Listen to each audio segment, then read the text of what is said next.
How can Titan X take on Godzilla and Kong?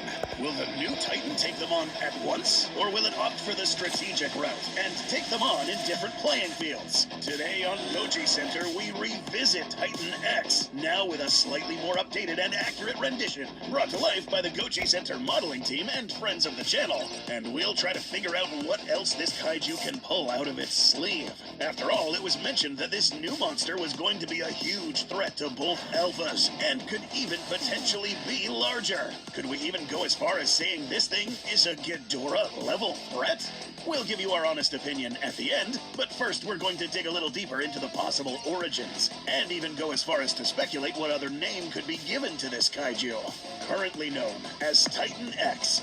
Possibly a placeholder for a name that will be given to it later on down the line. The name has the same ring to it as Monster Zero, which later turned out to be Ghidorah. Titan nomenclature like this tends to conclude with an actual species name given to the creature in question. This is not confirmed, but don't be surprised if Titan X is later named after a mythical titan that rises from the seas. What name then? There could be many.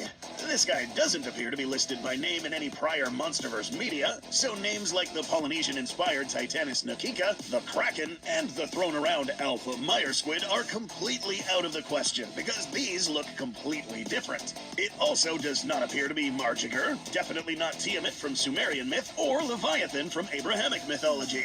So what then? The trailer has a man performing what seems to be a Buddhist ceremony in what looks like Japanese architecture. The Ainu are a culture from Japan distinct from what many people think of when they think of Japan. And in their stories, they tell of Akaroka Mui, an octopus-like monster so big it can devour whales and swallow ships. Interesting. We should note that most depictions of Akaroka Mui illustrate it in red color, but the Monsterverse has at times strayed away from mythological referencing, such as the case with Scylla, who really is a woman with multiple dog heads in Greek art, not a crab squid. Dagon is a harvest and agriculture god who looks nothing like Godzilla, but is at least aquatic. Alternatively, the trailer also has a sequence in an island setting likely far away from Japan. The sequence is set in the past, but might be used to foreshadow and set up Titan X. The Lusca from Caribbean folklore has not been used in the Monsterverse either. And while often thought of as just a giant octopus or squid, it actually is usually a gestalt monster with features of a shark and other sea beasts. The mythological Sharktopus also is said to come from deep water formations called blue holes, which sounds a lot like a basis for a monster that appears out of portals from the world beneath. And once it comes out, then we have another issue. We aren't exactly sure how large this Titan is, and we won't find out until the show releases. But the trailer does imply that this creature is bigger than both Godzilla and Kong. And as mentioned in our previous video discussing this kaiju, it's also likely that both alphas haven't reached their peak stature just yet, especially since this will likely take place in or after the year 2017, 2 years before Godzilla King of the Monsters, and a whole 7 years before Godzilla vs. Kong. Clearly an aquatic kaiju and likely lived in an ocean above or below in the distant past, we saw that this Titan burst out of a mountain in Axis Mundi with Shaw as witness. This image, released on the same day our first analysis video on Titan X was published, shows a slightly more revealing image of this Titan. Likely right after this Titan escaped Rocky Embrace, and seems like this image also took place in Axis Mundi. We're going to study this today for one main reason, and that is that there's no water around, and brings up the question on whether or not this monster can fight on land, and really, if it's able to square up against the purely terrestrial Titan Kong. Many have brought up the idea that this creature has some sort of crustacean-like appendages under its body that aid it in walking on land, adhering to the idea that tentacles aren't quite the most adequate limbs to move about on dry ground. While we're not exactly sure yet if it does indeed carry smaller limbs, we're siding with the idea that Titan X walks around using these tentacles. Why? Well, the cave art seen in the trailer gives us our answer. Take a look at the curved posture of the tentacles. Very uncanny method of moving, yes. Unrealistic in the real world, also yes. But we're dropping this logic simply because we're dealing with a cinematic universe that already breaks the laws of physics extensively. And if you look closely, it seems like Titan X is also moving around in the same manner. Tentacles curved inward and one above its body likely used as a piercing weapon to use as spear or possibly a whip of sorts. Remember Shimo's cave art? Pretty accurate depictions of the Titan before she appeared on screen. Same case with Rodan and Monster Zero. So it's safe to say that this silhouette is actually a very good indicator of how this thing looks and moves. But tentacles walking on land is not far-fetched from reality. This might surprise a few of you, but cephalopods, like many species of octopi, are capable of maneuvering on land and staying out on land from minutes up to a whole hour, as long as they remain moisturized, of course. But this Titan isn't just part cephalopod. In fact, most of this creature might be reptilian in appearance. In combat, this might be decisive. Titan X is clearly a chimera, but it has some traits of very recognizable animals. We're willing to bet these tentacles are going to be their primary weapon. Colossal squid is the largest known species of cephalopod, far heavier than the more well-known giant squid. Largely only found in the southern oceans, the colossal squid's tentacles and arms respectively are lined with barbed hooks and serrated rings of teeth. Titan X has a more extreme take on this, but the idea works all the same. Snag, shred, and entrap a large target before bringing it in. That's if your mouth wasn't on the top of your body. Here's where things begin to look a bit interesting.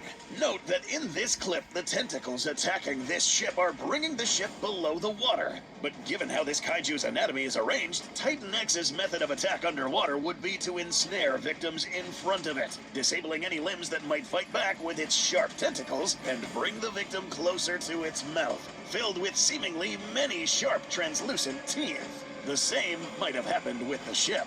We'll cover why this kaiju might have attacked this ship in a little bit, but let's take a look at what would happen on land. This is where it gets more interesting. Do not be surprised if we learn that there could be some sort of internal skeleton, or some support structure going down here, as we are almost 100% positive that there is a skeleton underneath the upper half of this monster.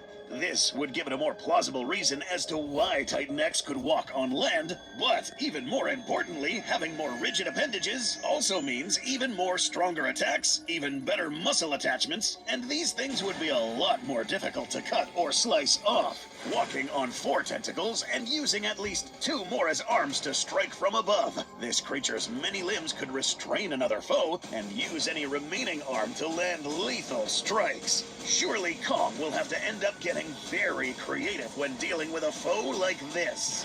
Again, a reminder that this is all speculation. To successfully fend off a Titan like this, Kong would have to leverage some sort of ranged weapon if he wants to come out of this with less injuries. Kong wouldn't have an axe until 7 years later, so anything from hurling sharp logs or throwing boulders would do some damage without risking his hide.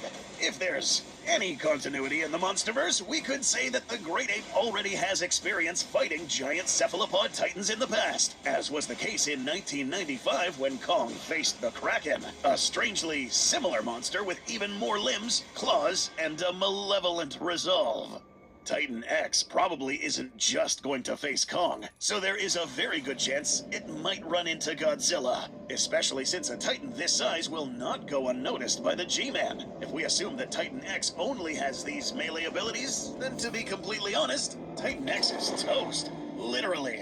Godzilla's atomic weaponry is powerful enough to incinerate almost any Titan in seconds, as we saw in GXK when the G-Man cooked this Titan's grill and then cut up another Titan to bits. This is why we think Titan X has more than just melee prowess. It needs to have something to level the playing field against a kaiju with atomic breath underwater in his element, and then fighting against a terrestrial alpha titan with ranged weapons on his own turf. The fact that this creature is said to be bioluminescent, likely blue given the eye coloration, and a cool detail showing that the rock in which he cracked from also seemed to have blue glow, lets us know that this titan could also wield a radioactive weapon of some kind. We already discussed the theory that this kaiju resembles Godzilla in some way or form in the previous video. Even more so now that its dorsal formations are even more similar to Godzilla's dorsal plates than we have previously imagined. Additionally, this blue glow is very reminiscent of that same energy that was abundant in Hollow Earth as shown in Godzilla vs. Kong. This same energy that was harnessed by the battle axes in the Great Ape's temple, and the kind of stuff that enraged Godzilla once he got a whiff of it activating more than 1,000 miles below the crust. So, having said this, it's no wonder this animal would constantly be looking for energy sources to consume as well. Perhaps this could explain what happened to this ship. After being unleashed into the modern ocean, anything containing any kinds of energy is fair game for this monster. Whether this kaiju will face Godzilla first and then Kong, or the other way around, is still yet to be revealed. What we do know for sure is that we will witness a dynamic battle like never before, and perhaps even witness the King of the Monsters set his eyes on the King of the Island for the first time in the Monsterverse timeline.